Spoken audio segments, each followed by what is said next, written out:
Now we're going to talk about signed numbers. That is, numbers that can be both positive and negative. So how do we represent signed numbers? Well, there are three standard representations: signed magnitude, 1's complement, and 2's complement. And as we mentioned in earlier lectures, 2's complement is really the most important one. In all of these three representations, the most significant bit is also the signed bit. That is, for any of these, if the most significant bit is 1, we know the number is negative. No one uses 1's complement. It's basically sort of a strange variation of 2's complement, so I'm going to skip it, but this will be discussed in the book if you're interested in it. Everyone uses 2's complement for integers, so that's where we're going to focus. Signed magnitude is used on floating point, and you'll see a little bit of that later, and we're also going to start with that to give you an idea of why 2's complement is so useful.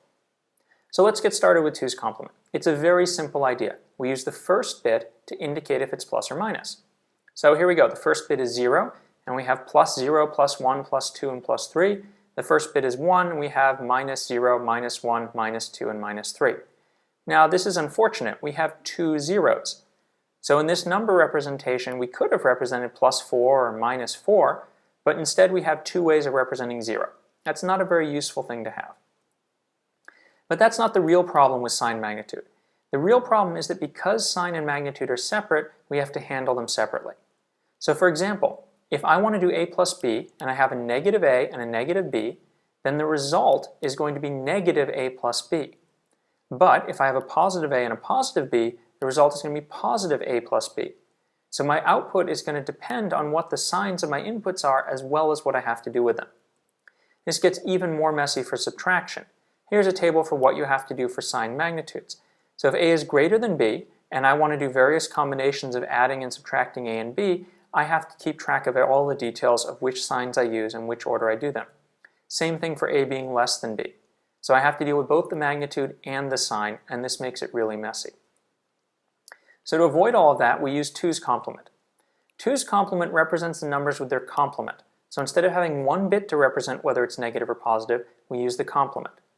The complement of a, or ac, is simply 2 to the n minus a. So here's an example when we have 4 bits. So the complement of 001 is going to be 2 to the 4th minus 001, which is 1, 0000 minus 0001, which is 1111. So that's the complement. So 1111 is simply minus 1, which is the complement of plus 1. Not surprising. So if we want to negate something in 2's complement, the rule is very simple. You invert it and add 1.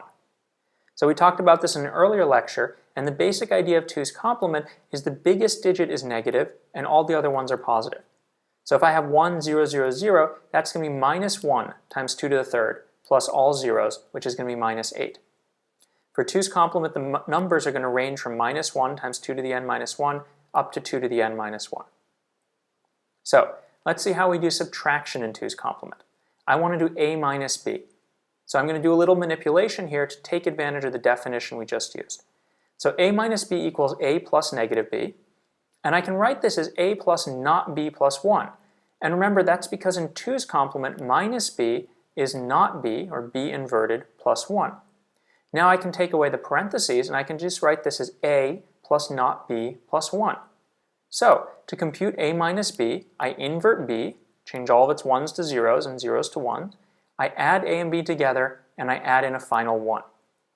Let's take a look at an example to see how nicely this works. So here I want to do 5 minus 6, and I expect to get minus 1. So this is 0, 1, 0, 1 minus 0, 1, 1, 0, and I expect to get 1, 1, 1, 1. Now if I go ahead and convert this to the form we have there, I'm going to have invert b. So there's my inverted b, it's 1, 0, 0, 1, and I'm going to add another 1. So let's see how this works out. Here's our a, here's our inverted b. Now I'm going to go ahead and do my addition. So 1 plus 1 is 0 with a 1. Carry the 1, I get a 1. 1 plus 0 is 1. 0 plus 1 is 1.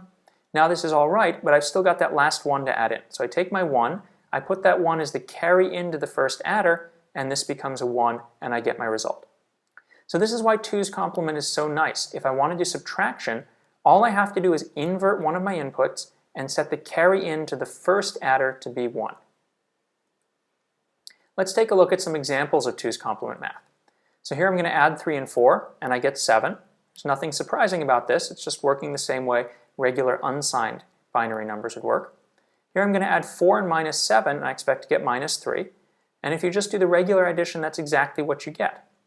So you've got 8 there, minus 4. So if we look at the digits, this digit is minus 8, plus 4, plus 1, which gives us 3. Here's minus 2 and minus 6. We get minus 8, but you'll notice we have a carry out. Here's another example, plus 6 minus 3. Well, we get plus 3, but again we have a carry out. So these carryouts are very different from what we saw when we did unsigned numbers. When we got a carryout in unsigned numbers, it meant we had an overflow. But in this case, our numbers range from minus 8 to plus 7. And our answers here are minus 8 and 3. So they're not overflowing. So did we get an overflow here? Well, I kind of gave you the answer there. No, we didn't. Both minus 8 and plus 3 are valid numbers for a 4-bit 2's complement number. So the real question is, how do we detect overflow if it's not looking at the carryout? So, overflow in 2's complement. This is different from unsigned numbers where you just look at the carryout. We saw that in the last example. Overflow means we can't represent the number. So when can we not represent a number? Well, in 2's complement addition, if the numbers of opposite sign are added or subtracted, you can't overflow. So if the signs of the inputs are different, we can't have an overflow. Overflow is if the numbers are of the same sign and the result is of a different sign. So that gives us a way to detect this. If the carry in to the sign bits does not equal the carry out of the sign bits, we have an overflow. So in both of the examples we had before, the carry into the sign bits was the same as the carry out. Let's take a look at that. So here's the example we had before, and here are our carries. You can see the carry into the sign bit is 1, and the carry out is 1. Here's the other example. The carry into the sign bit is 1, and the carry out to the sign bit is 1. So in both of these cases, the carry in and carry out from the sign bit were the same, so it wasn't an overflow. Now how do we compare numbers? So when you want to compare numbers, you subtract them. You do a minus b. Remember, we did this in some of the examples we looked at for MIPS assembly, where we'd subtract numbers to see if they were the same. After you've done that, you can then test some things to see what happened. You can test 0.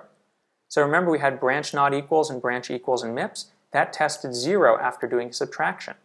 We have the carry output, we have the sign bit, and then we have an overflow output. So let's take a look at how you use these for unsigned operands and for 2's complement to say something about the two numbers. So for unsigned operands, if the result of a minus b is 0, then you know they're the same or not the same. If the carry out is 0, then you know that a is greater than or equal to b, and if the carry out is 1, you know a is less than b. The sign and the overflow don't have any meaning for unsigned numbers. For 2's complements numbers, if it's 0, well, if a minus b equals 0, that still means they're the same, or if it's not, they're not the same. The carry out has no meaning. We saw that in the previous example where the carry out did not indicate an overflow. In order to find out if you have an overflow from 2's complement, you look at the sign and in order to determine magnitudes from 2's complement, you XOR the sign and the overflow. If sign XOR overflow is 0, then a is greater than or equal to b, and if sign XOR overflow is 1, then a is less than b. So this is how you do comparisons depending on whether you're looking at unsigned operands or 2's complement operands. So let's summarize sign numbers. Sign magnitude has problems. It has 2 zeros, which means you waste bits, and it has very complicated rules for doing subtraction, so we're not going to use it. 2's complement only has 1 zero, and subtraction is very straightforward, so that's why it's dominant. All the signed integers everywhere you're going to find these days are in 2's complement form, but this doesn't answer the problem, what do you do about non-integers? How about if I want to represent fractions? How do I cover that? And that's what we'll talk about next.